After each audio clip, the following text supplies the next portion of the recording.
Good evening. My journey to this stage began when I came to America at the age of 17. You see, I'm one of the 84 million Americans who are immigrants or children of immigrants. Each of us has a dream when we come here, a dream that usually has to be rewritten and always has to be repurposed. I was one of the lucky ones. My revised dream led me to the work I do today, training immigrants to run for public office and leading a movement for inclusive democracy. But I don't want you to think it was a cakewalk, that America opened its arms wide and welcomed me. It's still not doing that.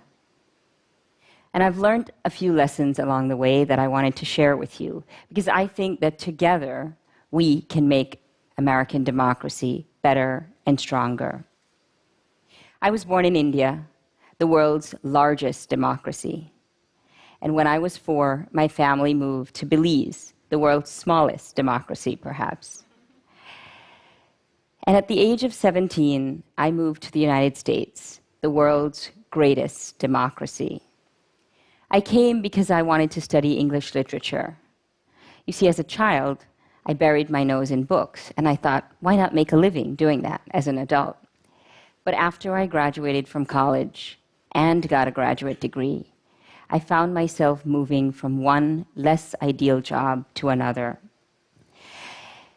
Maybe it was the optimism that I had about America that made me take a while to understand that things were not going to change. The door that I thought was open was actually just slightly ajar. This door of America that would open wide if you had the right name, the right skin color, the right networks, but could just slam in your face if you had the wrong religion, the wrong immigration status, the wrong skin color. And I just couldn't accept that. So I started a career as a social entrepreneur, starting an organization for young people like myself. I was young at the time that I started it, who traced their heritage to the Indian subcontinent. In that work, I became an advocate for South Asians and other immigrants. I lobbied members of Congress on policy issues. I volunteered on election day to do exit polling. But I couldn't vote, and I couldn't run for office. So in 2000, when it was announced that the citizenship application fee was going to more than double from $95 to $225, I decided it was time to apply before I could no longer afford it. I filled out a long application, answering questions about my current and my past affiliations. And once the application was submitted, there were fingerprints to be taken, a test to study for, endless hours of waiting in line. You might call it extreme vetting.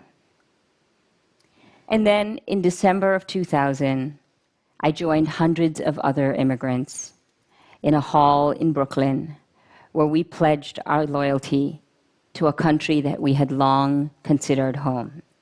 My journey from international student to American citizen took 16 years, a short timeline when you compare it to other immigrant stories.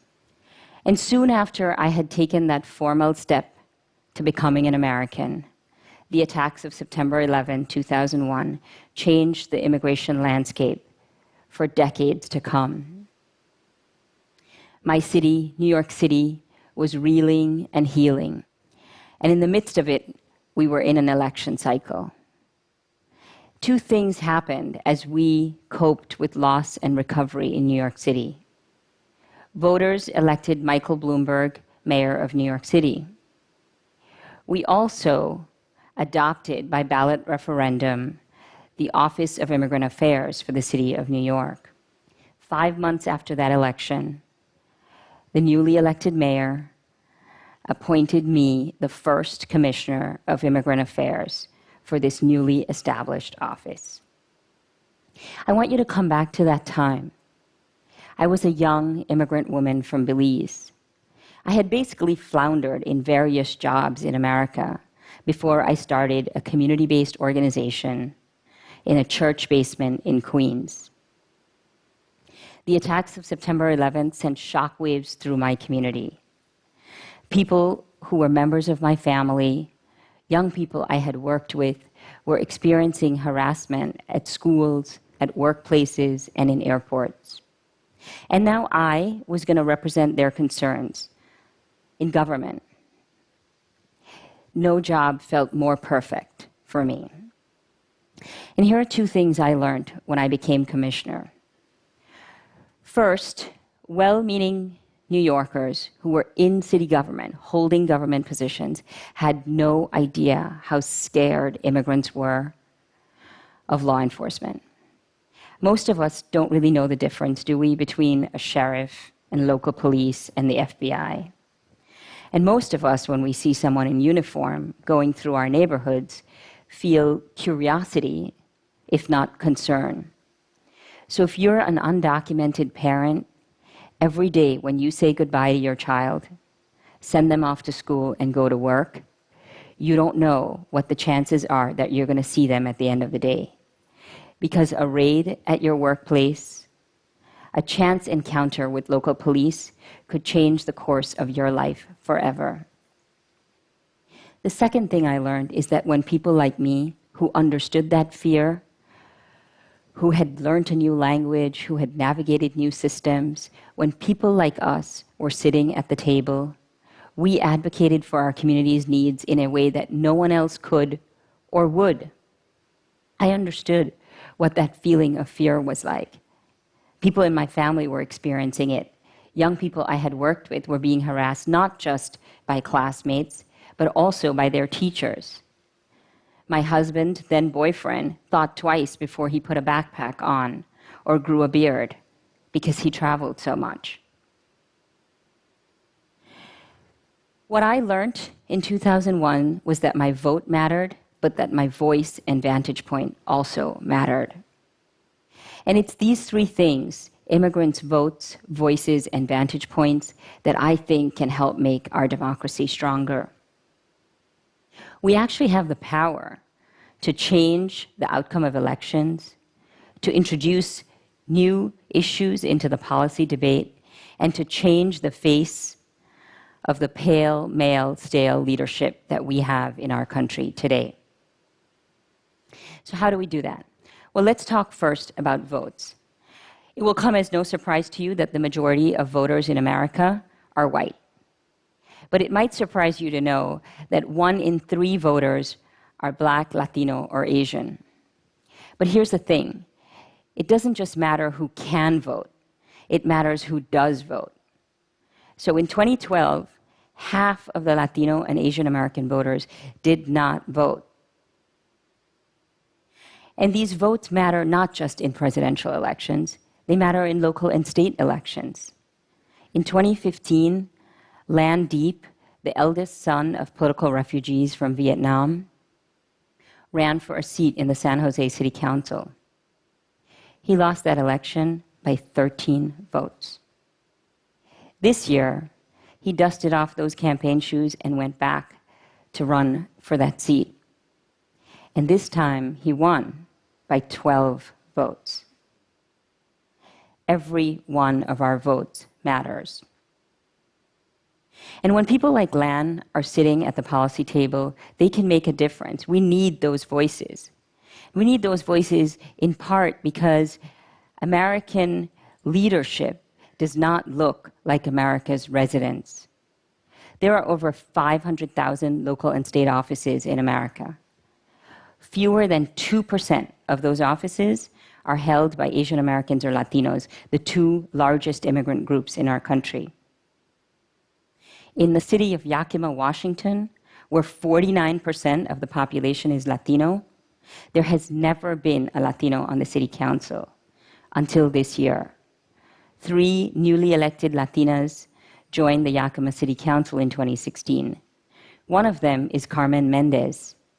She is a first-generation college student. She grew up partly in Colima, Mexico, and partly in Yakima, Washington. She's a single mother, a community advocate. Her voice on the Yakima City Council is advocating on behalf of the Latino community and of all Yakima residents. And she's a role model for her daughter and other Latinas. But the third most untapped resource in American democracy is the vantage point that immigrants bring. We have fought to be here. We have come for economic and educational opportunity. We have come for political and religious freedom. We have come in the pursuit of love. That dedication, that commitment to America, we also bring to public service. People like Athena Salman, who just last week won the primary for a seat in the Arizona State House. Athena's father grew up in the West Bank and moved to Chicago, where he met her mother. Her mother is part Italian, part Mexican, and part German. Together, they moved to Arizona and built a life. Athena, when she gets to the State House, is going to fight for things like education funding that will help give families like hers a leg up so they can achieve the financial stability that we all are looking for. Immigrants' votes, voices, and vantage points are what we all need to work to include in American democracy. It's not just my work, it's also yours. And it's not going to be easy. We never know what putting a new factor into an equation will do. And it's a little scary. You're scared that I'm going to take away your place at the table, and I'm scared that I'm never going to get a place at the table. And we're all scared that we're going to lose this country that we know and love. I'm scared you're going to take it away from me, and you're scared I'm going to take it away from you. Look, it's been a rough election year, a reminder that people with my immigration history could be removed at the whim of a leader. But I have fought to be in this country, and I continue to do so every day. So my optimism never wavers, because I know that there are millions of immigrants just like me, in front of me, behind me, and all around me. It's our country too. Thank you.